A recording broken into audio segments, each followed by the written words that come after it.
Good morning बच्चों। Class 7th chapter 14 properties of parallel lines. आज हम सभी क्वेश्चन नंबर 4 एंड मोर की बात करने वाले हैं। इसके पहले के वीडियो में हम सभी ने क्वेश्चन नंबर 1, 2, 3 के बारे में जाना था। आज चर्चा होगी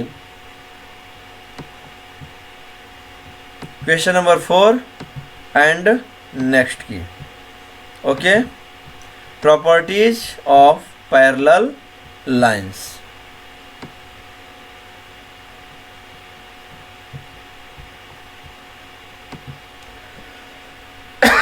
सबसे पहले हम क्वेश्चन नंबर 4 को क्वेश्चन कर लेते हैं। आप सभी क्वेश्चन नंबर 1, 2, 3 को बखूबी पढ़ लिए हैं, समझ लिए हैं। यहाँ पर हम आप सभी को पैरेलल लाइंस के बीच में एक ट्रांसवर्जल लाइंस पढ़ाए थे। आज हम बात करेंगे जब ट्रांसवर्जल लाइंस एक नहीं दो हों तो कैसे और क्या होगा, ये आज हम जानेंगे। तो कुछ खास इफेक्ट नहीं पड़ता है बच्चों। एक ट्रांसवर्जल पर दो पैरेलल लाइन जब भी होंगी तो दो से ही बनेंगी। तो पैरेलल लाइन जब दो हैं, ट्रांसवर्जल लाइन एक हैं, तो कितने एंगल बना रहे हैं? 8 एंगल। और दो ट्रांसवर्जल होंगे तो 8 दूनी 16। जस्ट सिंपल है। लेकिन यहाँ पर देखिए क्या किया गया। क्वेश्चन नंबर 4 में आपसे कुछ एक्यूरेट एंगल पूछे गए हैं, तो जो एग्जैक्ट एंगल पूछे गए हैं बस उन्हीं का आपको आंसर करना है। तो question number 4, in the given figure L is parallel to M। कह रहे हैं जो L है वो M के पैरेलल है। ओके, दिख भी रहे हैं और आप कह रहे हैं तो हम मान भी रहे हैं। If S and T be transversals, yes S and T ये ट्रांसवर्जल्स भी हो रहे हैं। चलिए ठीक है। Such that S is not parallel to T, और कह रहे हैं S and T are not parallel, ये दोनों पैरेलल नहीं हैं। ठीक है। Then find the value of X and Y। तो X कहाँ है बच्चों? ये रहा angle 2X and angle 4Y। अब इन दोनों की वैल्यू हमें निकालनी है। तो शुरू होगा अब आपका काम, और केवल एक एंगल आपको दिया गया है तो नहीं करना है आराम। चलिए शुरू करते हैं हम अपना काम बच्चों। तो चलिए सॉल्यूशन देखते हैं। सबसे पहले L is parallel to M and two transversal intersect these lines but S is not parallel to T। Means ये आप इसको अगर सिंबल में लिखना चाहें, S is not parallel to T। Okay, ये हो जाता है आपका सिंबल। अब देखिए angle 1 is equal to 50 degree given. एक बार इसको साफ करते हैं। एंगल 1 50 डिग्री है तो एंगल 5 कितना हो जाएगा बच्चों? ध्यान से बताइएगा। एंगल 5 कितना हो जाएगा? 50 डिग्री हो जाएगी। क्यों? क्योंकि वर्टिकली अपोजिट एंगल्स हैं। क्या हैं? वर्टिकली अपोजिट हैं। But L is parallel to M and S is the transversals angle 5 plus angle 2। Angle 5 and angle 2। अच्छा बताइए, ये देखिए करेस्पॉन्डिंग एंगल्स हैं। आपको यहाँ से कोई मतलब नहीं है, आपको T से कोई मतलब नहीं है, हमें मतलब किससे है? S से। तो एंगल 1 50 है तो एंगल 5 कितना हो जाएगा? 50। एंड अगर एंगल 5 50 है तो ये क्या है? ये आपके क्या है? को इंटीरियर एंगल्स हैं कि नहीं? आप लगातार पढ़ते आ रहे हैं बच्चों, ये को इंटीरियर एंगल्स हैं। और को इंटीरियर एंगल्स का रूल होता है कि ये जो दोनों एंगल्स होते हैं इनका सम 180 होता है। तो 5 एंड प्लस 2 माने एंगल 5 एंड एंगल 2 का सम कितना होगा? 180 होगा। तो अगर 1 एंगल 50 गिवन तो x की वैल्यू 130 हो जाएगी। x की वैल्यू 130 हो जाएगी और ये आपने फर्स्ट आंसर अपना गेन कर लिया है। ओके बच्चों, अब हम बात करेंगे अपने सेकेंड क्वेश्चन, सेकेंड y के लिए। Since angle 4 and angle 6, angle 4 is equal to angle 6। देखिए एक एंगल यहाँ भी इन्होंने दे रखा है, क्योंकि हम इसमें जो भी जोड़ा लगाएंगे इन के लिए होगा। ध्यान से, लाइन भाग गई है। हम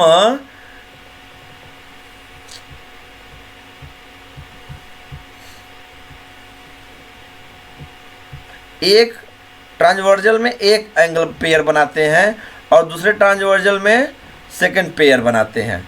ओके, अब देखिए यहाँ पे एंगल 3 दिया है, एंगल 3 दिया है, तो एंगल 3 दिए होने से एंगल 6 निकाल सकते हैं कि नहीं निकाल सकते हैं? को इंटीरियर एंगल से, को इंटीरियर एंगल से एंगल 3 अगर दिया है तो एंगल 6 निकाल सकते हैं नहीं निकाल सकते हैं? तो कितना हो जाएगा? अगर इसको हम निकालेंगे 180 माइनस 65 करेंगे तो कितना हो जाएगा? 105 डिग्री,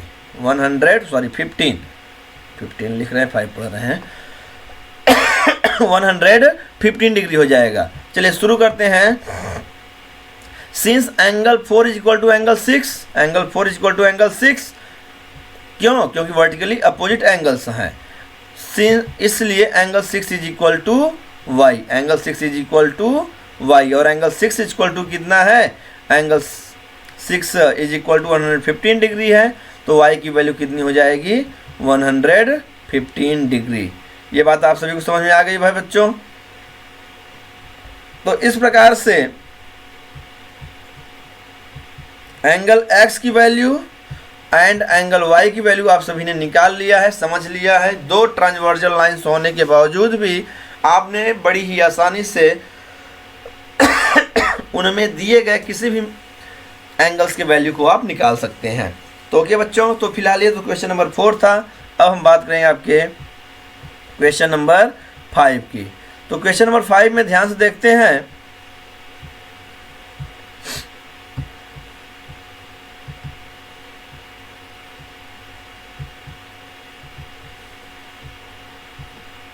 क्वेश्चन 5 पढ़ लेते हैं पहले। In the given figure angle B is equal to 65 degree. Okay, angle B ये रहा आपका, 65 degree is given. Angle C is equal to 45 degree, it is also given.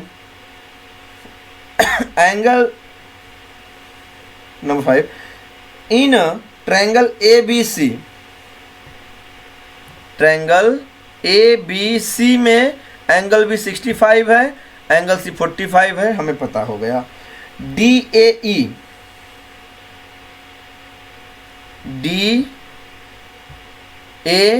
माने ये लाइन पूरी DAE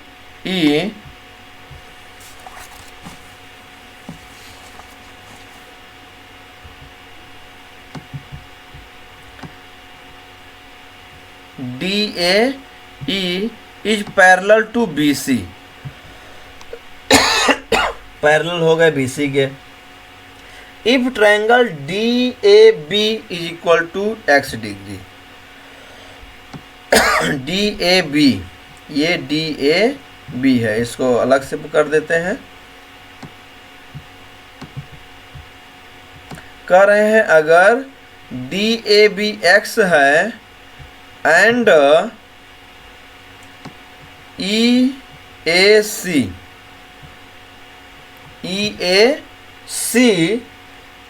y है, तो x एंड y की value आपको बतानी होगी। तो क्लास ध्यान से, आप सभी इसके पहले एक प्रश्न पढ़े थे कि जो ट्रायंगल का एंगल सम होता है, जो ट्रायंगल का प्रॉपर्टी या ट्रायंगल में आप सभी को पढ़ाया गया है, सॉरी आगे हम पढ़ाएंगे, वीडियो बना आपके लिए प्रस्तुत रखे हैं, PDF वगैरह तैयार है। आप सभी को एंगल सम प्रॉपर्टी में बताया जाएगा कि जो ट्रायंगल होते हैं इनकी जो इनर सम होता है वो 180 क्यों होता है। ये चीज़ें वहाँ पर आपको थियरम में पढ़ाई गई हैं, समझाई गई हैं। तो चलिए देखिए, यहाँ पर हम उसी थियरम को लगाते हैं, लेकिन यहाँ पर एक आपको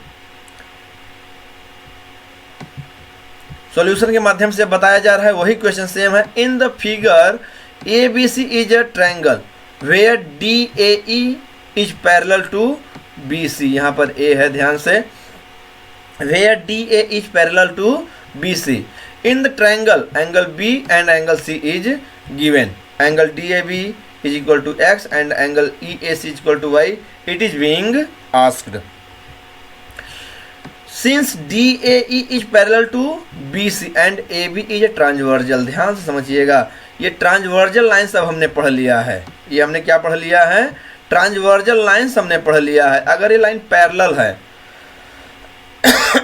और ये लाइन, वही हम एक फॉर्मेट तैयार कर रहे हैं बच्चों आपको, जिससे कि थोड़ा सा समझ में आ जाए। ये T, इसको L, इसको M, कुछ पुरानी लाइनें पढ़ी आपको, अब इसको हटा दीजिए। तो देख रहे हैं ये रेखा लाइन L है, लाइन M है, एक तिर्यक काट रही है। तो ये क्या हो गए आपके अल्टरनेटिव एंगल्स हुए कि नहीं? ये अल्टरनेटिव एंगल्स हुए कि नहीं हुए? अगर अल्टरनेटिव एंगल्स हुए तो angle B is equal to angle X होगा कि नहीं? Angle DAB is equal to angle ABC या एंगल B होगा कि नहीं होगा बच्चों? डेफिनेटली होगा। तो x की वैल्यू 65 डिग्री आप सभी को मिल गई। ध्यान से, ये अल्टरनेटिव एंगल्स होने के कारण x की वैल्यू 65। सेम हियर, अब देखिए यहाँ पे ट्रांसवर्जल लाइन्स आपकी ये बन जा रही है, ये ट्रांसवर्जल लाइन्स है, इसको हटा दीजिए।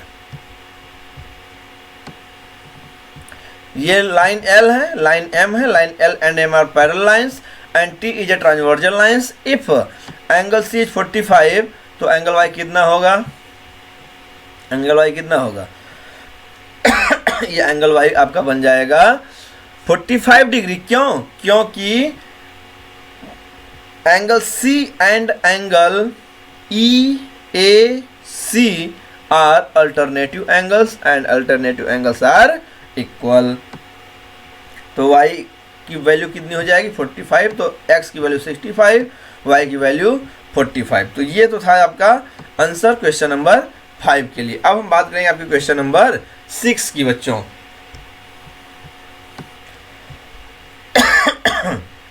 हम बात करते हैं आपके क्वेश्चन नंबर 6 की। तो क्वेश्चन नंबर 6 में दिया गया है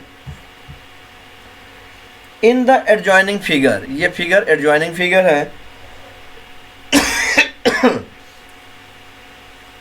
It is given that CE is parallel to BA. CE ये line is parallel to BA। तो देखिए जहां भी पैरेलल लाइन का नाम ले, अब आगे प्रश्न क्या है हम बाद में पढ़ते रहेंगे, लेकिन अभी हम कुछ चीजें समझ लेते हैं। एक लाइन देखिए, हर एक लाइन को हमें समझते हुए आगे बढ़ाना है। कह रहे हैं पैरेलल है, तो BA एंड CE अगर ये दोनों पैरेलल हैं तो ये लाइन को क्या बनाएंगे? अभी ट्रांसवर्सल बनाएंगे। इस लाइन को क्या बना देंगे? ट्रांसवर्जल बनाने जा रहे हैं। ध्यान से समझते हुए रखिएगा आप सभी इसको। आगे बढ़ते हैं। BAC is equal to 80 degree, BAC is equal to 80 degree यहाँ पर ये दे रखे हैं। ECD is equal to 35 degree यहाँ भी इन्होंने दे रखा है। तो आपसे पूछना है ACE ये एंगल हमसे पूछा जा रहा है। ACE और कौन सा पूछेंगे? ACB ये एंगल हमसे पूछा जा रहा है। और क्या है? एंगल ABC ये हमसे पूछा जा रहा है। अच्छा बताइए कौन सा एंगल आपको निकालना है? देखिए हम ट्रायंगल पढ़ चुके हैं, अच्छा ट्रायंगल पढ़ लेने का एक फ़ायदा ये है कि जो ट्रायंगल सम प्रॉपर्टी है हमें पता है। ट्रायंगल सम प्रॉपर्टी क्या कहती है? Sum of the all triangle is equal to 180 degree. अब जब 180 डिग्री होगी तो ये देखिए इसकी वैल्यू अगर हम निकाल लिए हैं मान लीजिए, तो इसकी वैल्यू हमें निकालनी, अर्थात हमें जानना सबसे पहले वैल्यू निकालनी किसकी है। तो चलिए देखिए हम यहाँ से राइट साइड से शुरू करते हैं। तो हमने यहाँ पे क्वेश्चन आपको सॉल्यूशन दे रखा है बड़ी आसानी के लिए आपकी। इन triangle ABC AB is parallel to CE according to question. BAC 80 degree is given, ECD is 35 degree is given. AB is parallel to CE and BCD is a transversal lines। अच्छा बताइए आपकी रेखा ये L है, ये रेखा क्या है? M है। अगर इन दोनों को हम ऐसे रखे होते तो ट्रांसवर्जल लाइंस क्या होती जानते हैं? ऐसी लाइन जो दोनों रेखाओं को काटे, जो किसी पैरेलल लाइन को काटे हैं वही ट्रांसवर्जल लाइंस होती हैं। तो लाइन एल एंड एम अर्थात लाइन ए बी एंड सी ई को काटने वाली रेखा कौन है इस समय? बी सी डी है। तो एंगल ए बी सी, ध्यान से देखेंगे, angle A B C and angle E C D, ये क्या होंगे? आपके करेस्पॉन्डिंग एंगल्स होंगे। क्या होंगे? करेस्पॉन्डिंग एंगल्स होंगे। तो इनकी वैल्यू कितनी हो जाएगी? 35 डिग्री हो जाएगी। कोई दिक्कत?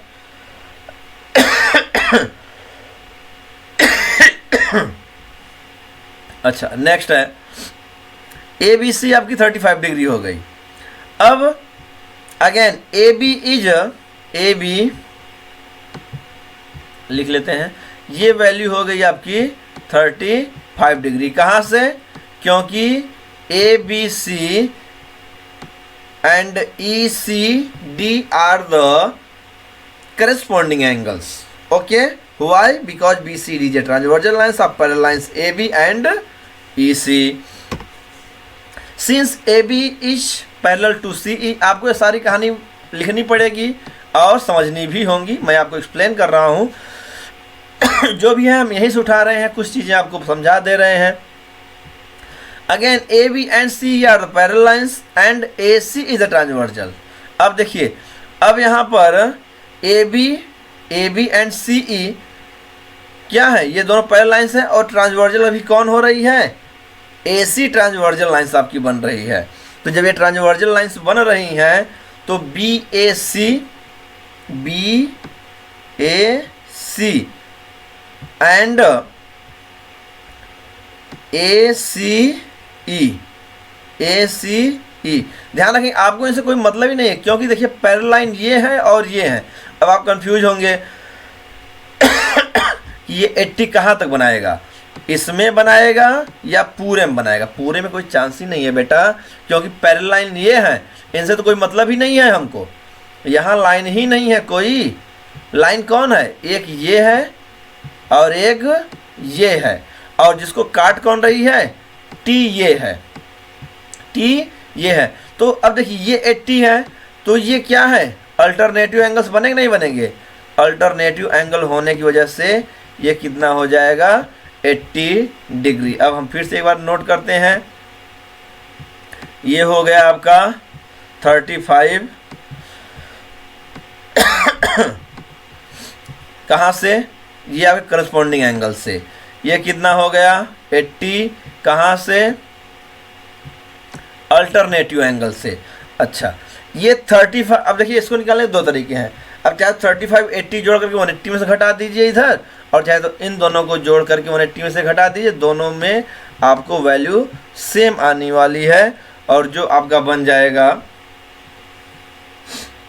65। ये कितना हो जाएगा आपका? 65 डिग्री। तो वही देखिए लाइन भी यहाँ की गई है कि ए सी ई 80 डिग्री। निकालने के बाद इन ट्रायंगल ए बी सी का जो टोटल होता है 180 डिग्री। कहाँ से?